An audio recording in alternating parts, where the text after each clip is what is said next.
Ay, pala sakit. Frozen shoulder. Ano na siya eh. Months. Month na. Months na? Nagdala po lang siya kay ano. Dahil mo siya na-accident, sir? Dahil mo po. Basta na lang siya kumidulo? Opo. Okay. That's it. Ito po part of the day, makulong? Okay, that's it. Yes po, pati ini, makulong ka na. So, ayusin tayo. Sino po kali? Yan, mas pala. Diyan basta makulong. Sana nila. Kasi pang kuha ng ganyan, kung ano yung matibay na ang yung... Ako man, tama na. Hindi mo pagpagong ka na. Tama na. Okay. Ay! Oh! That's it. Nakikita kasi ano. Grabe ito. Pero masalamon. Masalamon. So, which is sa cervical spine ako, kasi may problema sir, inaradiate siya sa shoulder. Which is yung nagiging cause akong natalik kay good ka. Just relax. Good.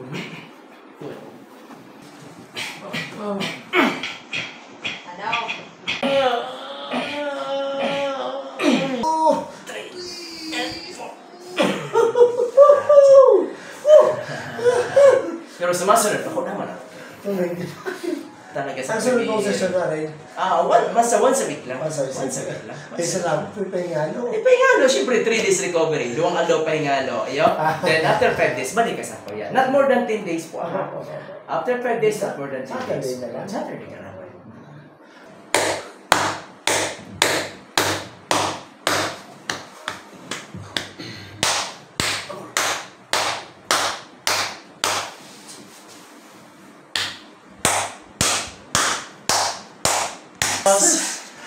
Success!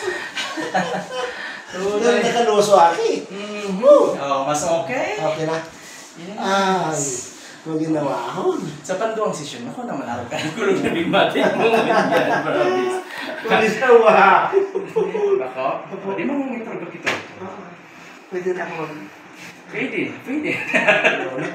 Pwede na magtibay yung misis. Basta dahil lang pagpatagalon po ka, dahil lang pagpasok ng 10 days, Sabado. pwede siyang bumalik kay Raray. Sabado. Inutang na siya, kaya hindi makapili. Okay na? Yes po. Ay, no. Mas okay? Yes. Wow. Mas maalwan. Pwede na mag-shoot. Pwede na mag-shoot.